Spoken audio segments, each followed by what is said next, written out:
Baik, terima kasih teman-teman. Hari ini acara kemitraan kami Komisi 9 DPR RI dengan Kementerian Kesehatan RI, yang dalam hal ini kami bicara terkait dengan bagaimana kita memahami peran pelayanan kesehatan primer di Flores Timur dengan baik.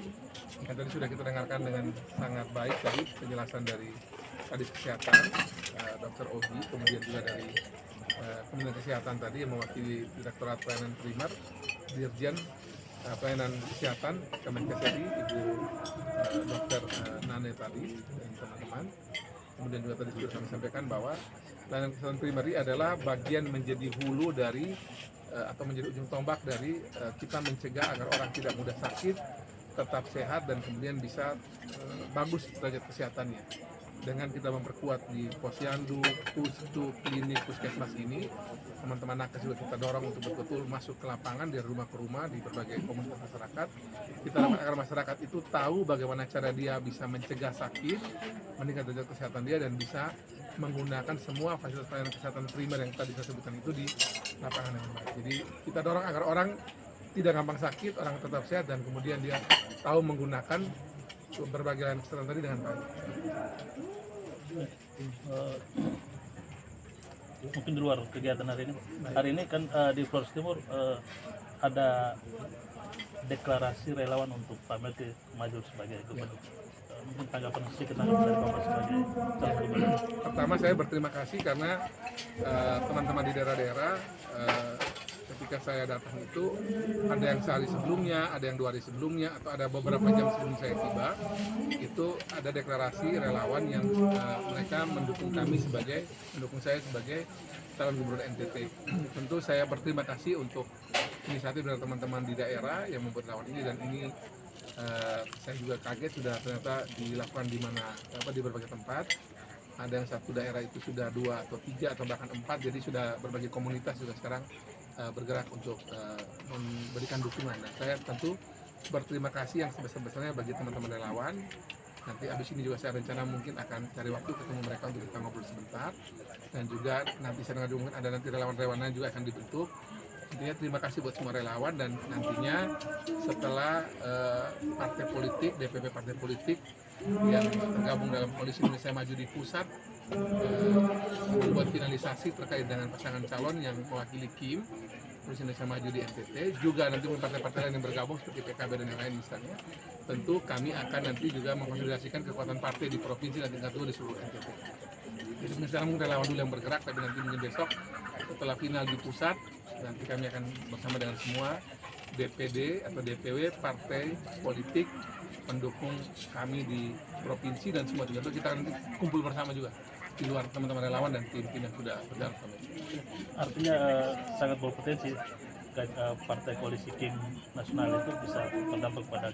Ya, kalau yang kami dapat kabar dari pusat sih demikian. Jadi Koalisi Indonesia Maju ini kita ingin mensukseskan program Pak Prabowo dan Mas Gibran di seluruh Indonesia, juga di Nusa Tenggara Timur, dan tentu dalam rangka mensukseskan program Pak Prabowo dan Mas Gibran ini, tentu Koalisi Indonesia Maju bukan cuma di NTT ini, tapi di seluruh Indonesia itu kita bersama-sama menyepakati siapa yang kira-kira layak untuk didorong menjadi calon kepala daerah atau kepala daerah di provinsi 38 provinsi Indonesia, dari mulai Aceh sampai ke Papua, dari Sangir-Taro sampai Rote, dari NTT sampai Sulawesi Utara, seluruh daerah itu saya mendengarkan kabar para pimpinan KIM di Jakarta sudah duduk bicara dan berbagai parameter mereka melihat siapa yang didorong untuk maju, dan tentu kita tunggu nanti sampai dan paslon yang sudah final di pusat.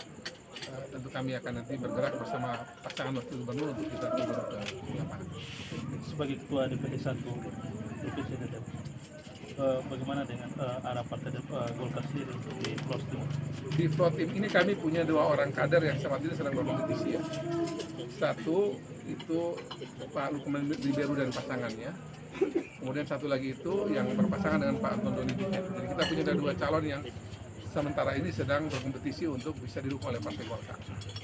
Tentu sesuai arahan dari Pak Erlangga Hartarto, dari Pak Melkias Markus Mekeng ya, Pak Ketua Umum, Bung Herman Hayom juga selaku anak tanah dari Nagi, Wakil Sekjen DPP Partai Golkar bidang pemenangan pemilu Nusa Tenggara Bali. Tentu kami akan melihat nanti dari antara 2 orang yang akan maju ini, Nanti siapa yang survei yang terbaik, kemudian dengan berbagai parameter yang luar nanti akan kami putuskan untuk nanti mewakili Golkar dalam pilkada di Flores Timur ini. Jadi sementara ini saya lihat sih mengerucut kedua orang ini, ke Pak Lukman Dewi dan pasangannya, dan nanti dengan yang satu lagi Pak Ignatius Raden dan pasangan itu Pak Dodi Dian. Itu lagi survei lagi kali kedua rencananya. Terkait komitmen Pak Komisi 9 selaku calon gubernur NTT ini soal kualitas hidup, soal peningkatan kualitas kesehatan di Flores Timur seperti apa? Tadi sudah digambarkan oleh Pak Gadis sendiri. Kan yang pertama saya pikir di seluruh NTT ini cuma Flores Timur yang memiliki 3 rumah sakit milik pemerintah. Jadi satu itu di Rumah Sakit Henry Fernandes di Daratan, di Nagi Daratan, kemudian Rumah Sakit Pratama yang sudah diresmikan dan sudah berjalan di Adonara yang sudah belasan tahun tidak bergerak, kemarin sudah diresmikan di era Pak Doris. Kemudian juga saat ini yang lagi sementara berproses dibangun di Solo. Saya pikir satu-satunya di NTT yang memiliki rumah sakit di 3 tempat itu cuma di Flores. Itu bagian dari komitmen kami untuk mendorong agar di Nagi ini semua pulau itu punya rumah sakit yang bisa membantu masyarakat di daerah masing-masing. Juga tentu puskesmas. Tadi sudah Pak Ogi tadi sampaikan, kan itu adalah rencana yang akan diperjuangkan. Saya pasti bantu. Di ujung terakhir pengabdian saya sebagai DPR RI ini, saya ingin pastikan bahwa mudah-mudahan tidak ada arah, tidak ada persoalan. 3 puskesmas ini itu bisa diputuskan di tahun ini untuk dibangun di tahun depan. Di luar itu juga puskesmas pembantu. Itu nanti ada di desa atau gabungan desa. Tadi saya dengar baru dapat 6 kalau dari laporan tadi. Saya akan perjuangkan lagi untuk ada tambahan lagi di luar 6 ini agar nanti makin banyak pustu juga dibangun di